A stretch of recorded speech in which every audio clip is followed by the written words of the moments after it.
The book of Genesis. In the first video, we saw how chapters 1 through 11 set up the basic storyline of the Bible. God has created all things, and he makes humans in his image to rule the world on his behalf.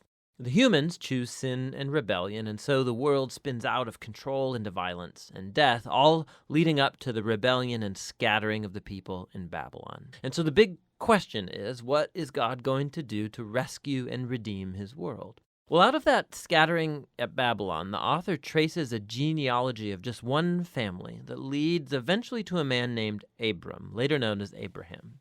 And God's promise to Abraham at the beginning of chapter 12 opens up a whole new movement in the story. God calls Abraham to leave his home and go to the land of Canaan, which God says will become his one day.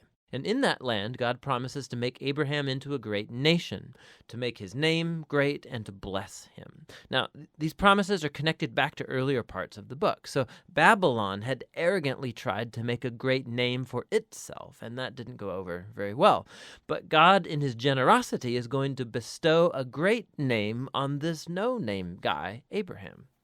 And God's blessing of Abraham echoes all the way back to that original blessing God gave humanity in the beginning. So the question is, why is God going to bless Abraham and his family? And the last line of God's promise makes this clear. So that all the families of the earth will find God's blessing in you. Now, this is key for understanding the whole rest of the biblical story. God's plan is to rescue and bless his rebellious world through Abraham's family. And this is why the whole rest of the Old Testament story is just going to focus on this one family, eventually called the people of Israel. This is also why Israel will later be called a kingdom of priests at Mount Sinai. God wants to use them to show all of the other nations what he's like. And ultimately, this is the promise that gets picked up by the later biblical prophets and poets who say that its fulfillment will come through Israel's messianic king, whose reign will bring justice and peace to all of the nations. Now, at this point of the story, none of that's clear. You just have to keep reading and watch the promise develop. And so the rest of the book focuses on Abraham and his family. First, Abraham himself, then his son Isaac, and then his son Jacob, and then Jacob's 12 sons. And the stories about each generation, they're united by two main themes. So first, each generation of Abraham's family is marked by repeated failure. They just keep making really bad decisions that mess up their lives and that put God's promise in jeopardy. However, God remains faithful to them. He keeps rescuing them from themselves and reaffirming his commitment to bless them and bless the nations through them despite their failings. So the Abraham stories. God had promised Abraham a huge family, but on two different occasions, he's afraid for his life because other men are attracted to his wife, and so he denies that he's even married to her, which creates, of course, all of these problems. And not only that, Abraham and his wife Sarah, they can't have children, and so Sarah arranges for Abraham to sleep with one of their servant girls, which also creates all of these problems in the family. But each time, God bails Abraham out. And in chapters 15 and 17, God even formalizes his promise to Abraham with an official commitment called a covenant. This is a classic scene. God invites Abraham to look up at the night stars and to count them. And he says, that's how numerous your family's going to be. And despite all of the odds, having no kids and no way to have any at the moment, Abraham looks up in the sky and simply trusts God's promise. And God responds by entering into a covenant with Abraham, promising that he will become a father of many nations, that God's blessing may come to the whole world. God asks Abraham to mark his family with a sign of the covenant, circumcision of all the male boys in the family. This is a symbol to remind them that the fruitfulness of their family is a gift from God. And so Abraham has lots of kids eventually, and he dies at a good old age. Now, the Jacob stories play out these themes even more dramatically. From birth, Jacob lives up to the meaning of his name, which is deceiver. He cheats his brother Esau out of his inheritance and blessing, and he does it by deceiving his old blind father, no less, and then he just takes off. He goes on to take 4 wives, even though he really only loves one, Rachel, and this creates all of these rivalries in the family. The only thing that humbles Jacob is being deceived by his uncle Laban, who cheats him out of years of his life.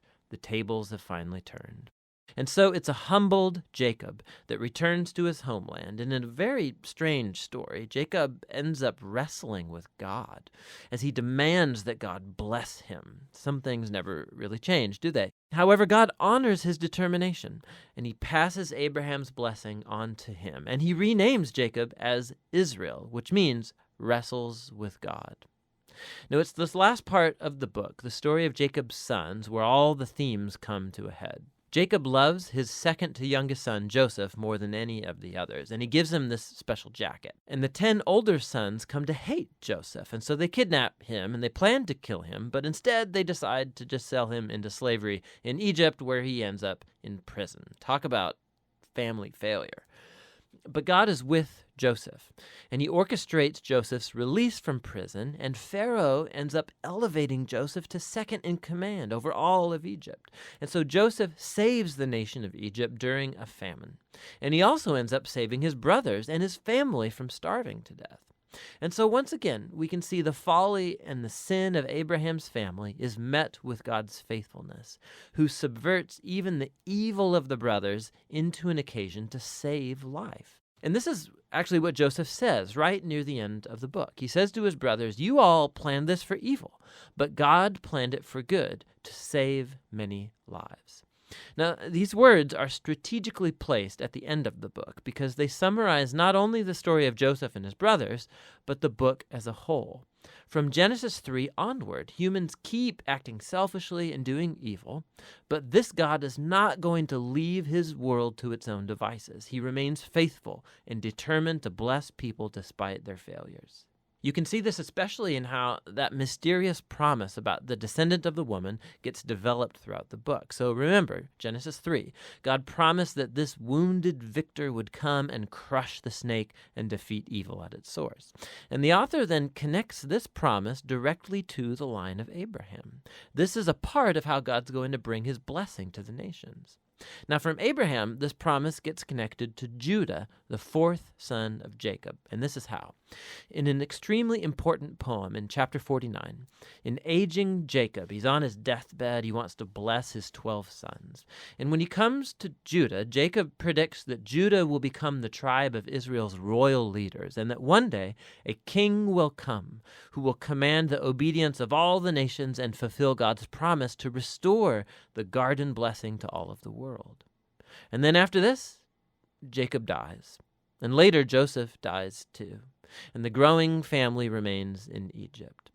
And so the book of Genesis ends with all of these future hopes and promises left hanging and undeveloped. And it forces you to turn the page to see how it's all going to turn out. But for now, that's the book of Genesis.